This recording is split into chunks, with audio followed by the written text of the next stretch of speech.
What's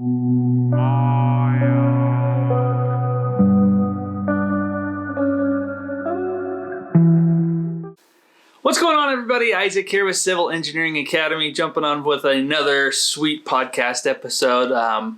Thanks for being here, whether you're finding us on YouTube or whether you're finding us in audio format. We really appreciate you being here and enjoy that you are listening to this and providing value to you on your own journey to becoming a professional engineer. It's really fun for me to do. In today's podcast episode, what I would like to do is kind of do a review of what the NCEES produces, which is called the 2020 Annual Report. Every year they produce these reports and they kind of give a roadmap about what happened the previous year. So between basically October of 2019 up until September of about 2020. And they produce these every single year. In them, they detail some of the facts and figures about test takers. They go over financials. They go over kind of where they're headed as a testing organization and some of the things they've contributed to. They also dive into a lot of financials. Obviously, in this last year, we had to deal with COVID. NCEES dealt with COVID a lot, as many of you are fully aware of what a headache that has been, and rescheduling exams and trying to figure out where you can take an exam and all that fun stuff. So today's going to be a fun episode as we dive into some of those details. For me, it's always fun to see where the NCEES is going, where they're pointed towards, and hopefully it gives you a better idea as the roadmap. If you've already passed your exams, it's just fun to see where things are going. But if you are still working on exams, it's fun to see where we are headed. So with that, let's dive right into some of the facts and figures and some of the bullet points I want to talk about in our review of the 2020 NCEES Annual Review.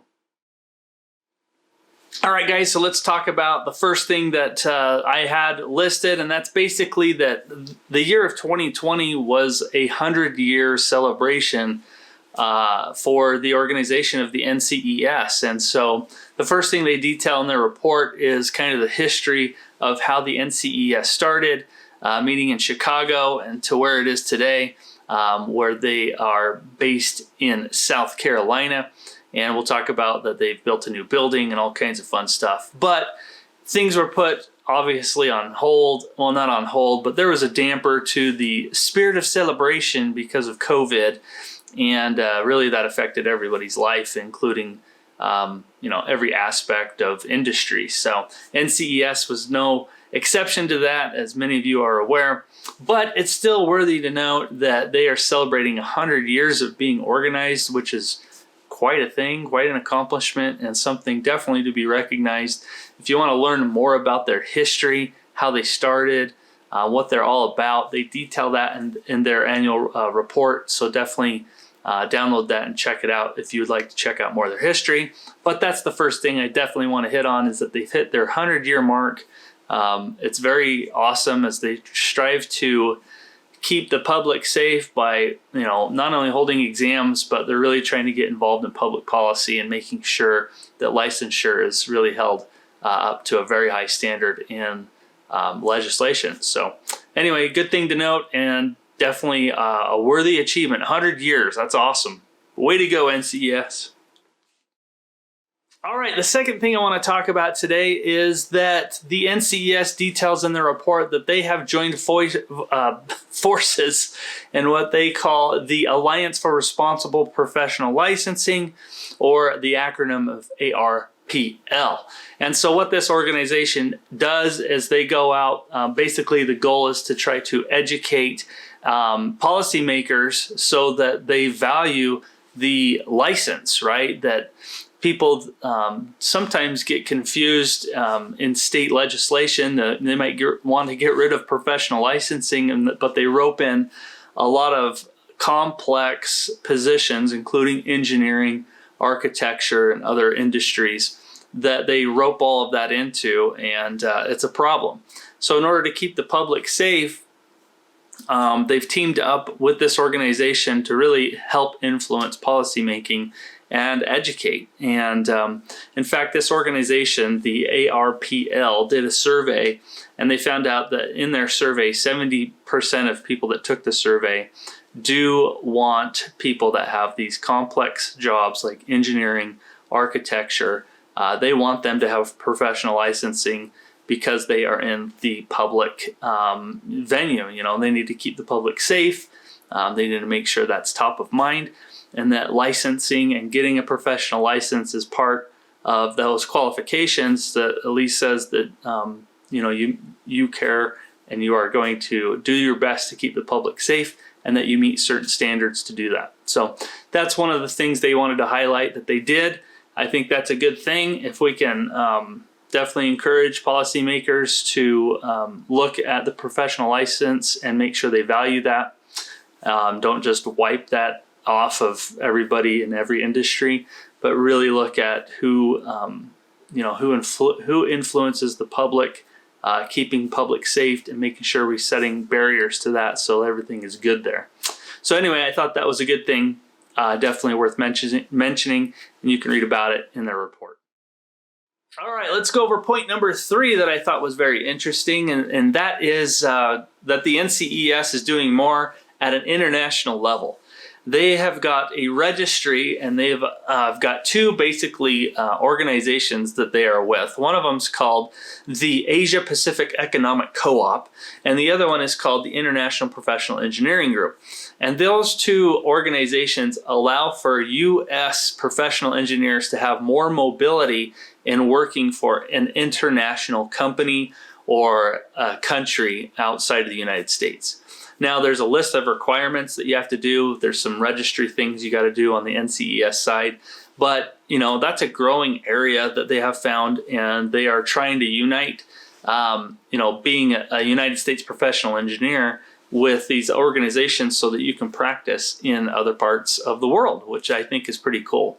And in fact, they state that they had about 659 people register for that, which is actually an uptick. So it's looking like it's close to, you know, 10% of registrants that they see in that arena, and that will probably go up as more and more people might be interested in working internationally, or if you want to work for a company that does international work. I don't know. So in either case, it's a good thing, and that is something you can read about in the report, and something I pulled out as something being pretty interesting. So that was point number 3 that I thought was fascinating for you.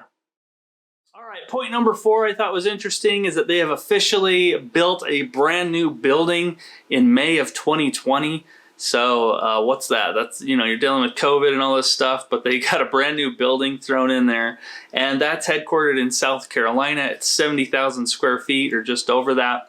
I kind of wonder who did the engineering on that. You know, you get all these professional engineers. I wonder how that works. But in any case, they've moved into a new building.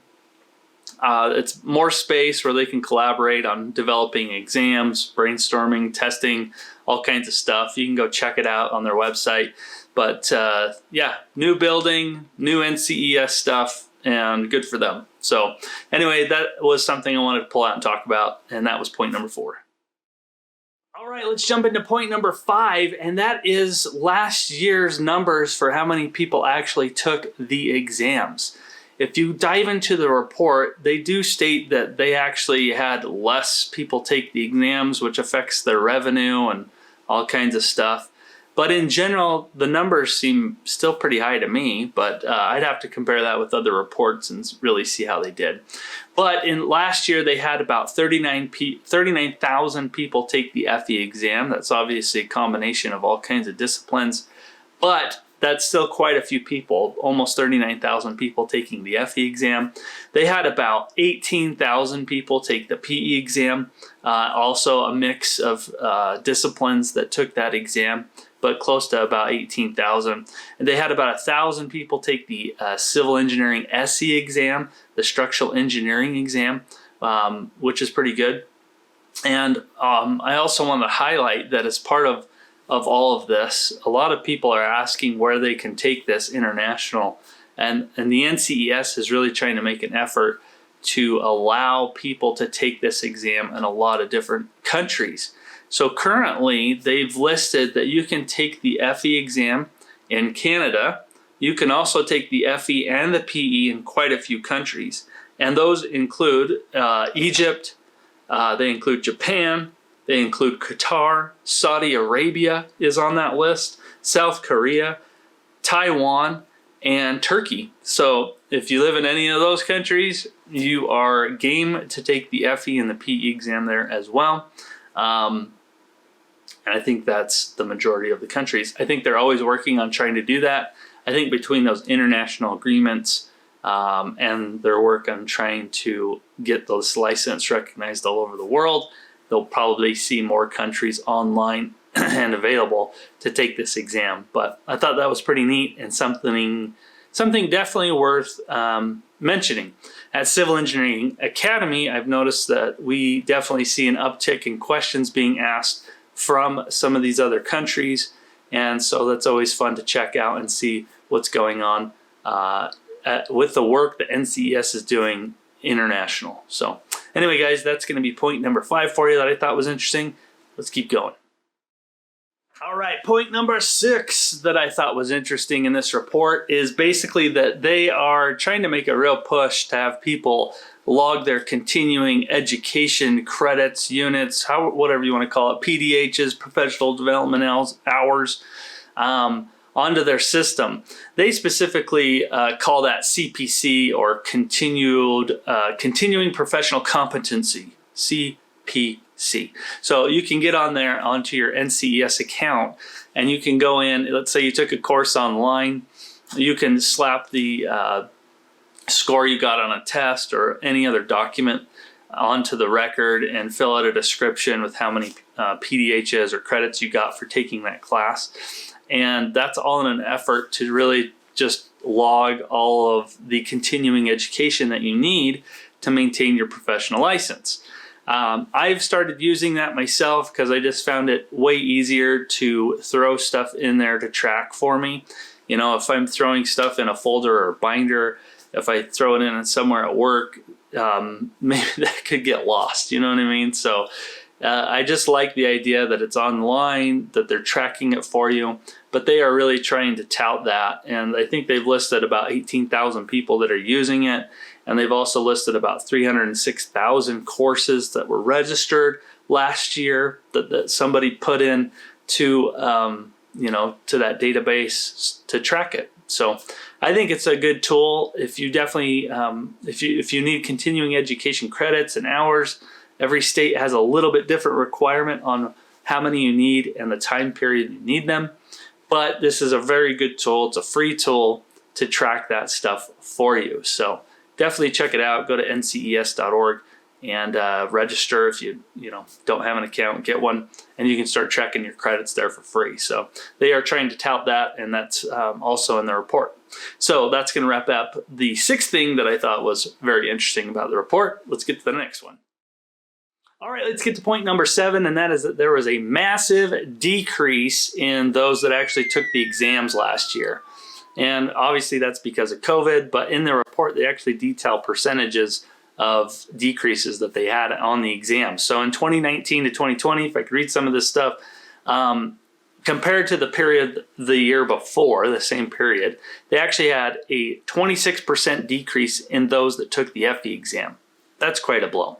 For the PE, they had a 43% decrease in those taking the PE exam. I mean, that's almost 50%. That's a huge number.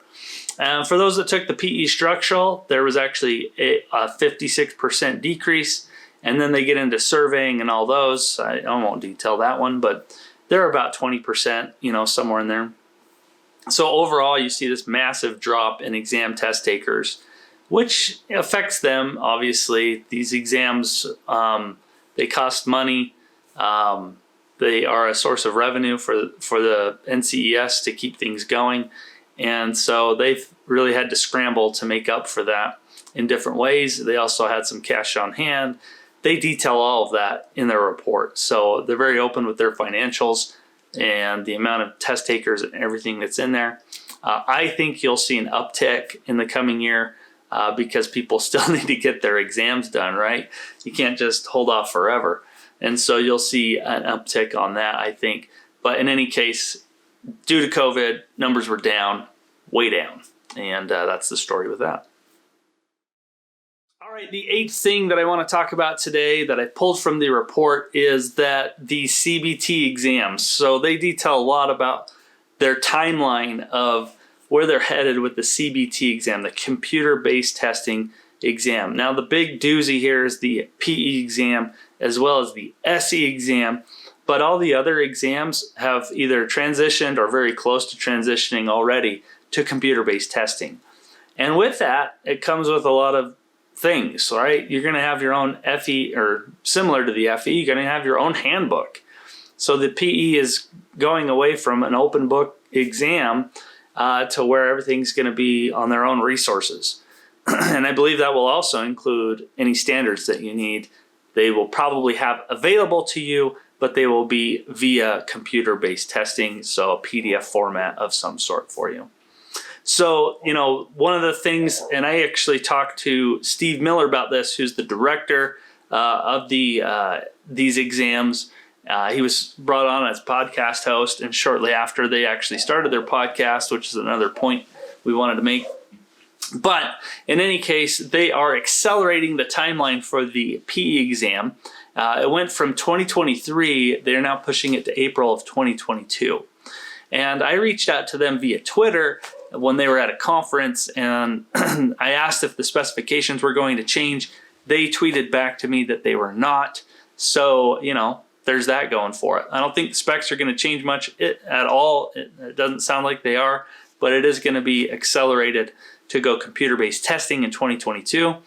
I personally feel like if you can get the exam done in 21, then do it, because it is still open book. You can bring in any resource you want. Doesn't mean you'll use all the resources, but there is a sense of comfort when you can bring in material that you know is going to help you on your exam. It is what it is, and when it goes computer-based, I'm sure you'll be fine as you prepare for it, but it's helpful to get that out. I just think in 21 is the year to get it done. So anyway, with that was just one of the points I wanted to highlight, and that's point number 8. All right, point number 9 that I want to pull out from this report is basically how much money that they give out and how much involvement they are trying to do in the community. And this includes getting engineering exciting in the K through 12 range, being involved in that. They're very involved in that. They give away a lot of money to help programs outside of the NCEES organization. And I also wanted to highlight that they started their own podcast called Advance. And so we'll probably highlight that for you. Welcome to Advance, an NCEES podcast series. I'm your host, Davey McDowell, Chief Operating Officer at NCEES. March is not only Women's History Month, but National Surveyors Week also takes place March 21st through 27th this year. To celebrate, we have a very special guest on our podcast today, Carrie Colburn. But they have started their own podcast. It was shortly after we did our own interview with Tim Miller. But, it's helpful to kind of get a pulse on where the NCEES is going, what they're working on, and things of that nature. So I think it was definitely a good move to do a podcast for them. And so their community involvement is a big thing, getting engineering exciting in the K through 12 timeframe, and just their outreach and dollars that they contribute to help programs is really fascinating. And it's all detailed in that report as well. Definitely worth highlighting as we look through it. All right, point number 10, and the last point that I want to talk about is the actual financials. And the very last of the report, they actually dive into quite a few of the financials, probably more than you ever wanted to know about their financials, but they really detail everything about that. I want to only highlight a few things. One of them is that the revenue that they brought in last year was about $24.5 million, and that's through exams and a lot of other things. And income for that comes from, like I said, exam services, member services, support services, and non-operating items. Those other things, I don't know what those are, but definitely they bring in some money from the exam services that they are providing. Everyone knows how expensive an exam is to take. So there you go. That's their numbers. They're very open and transparent about that, so you can definitely check that out in the report.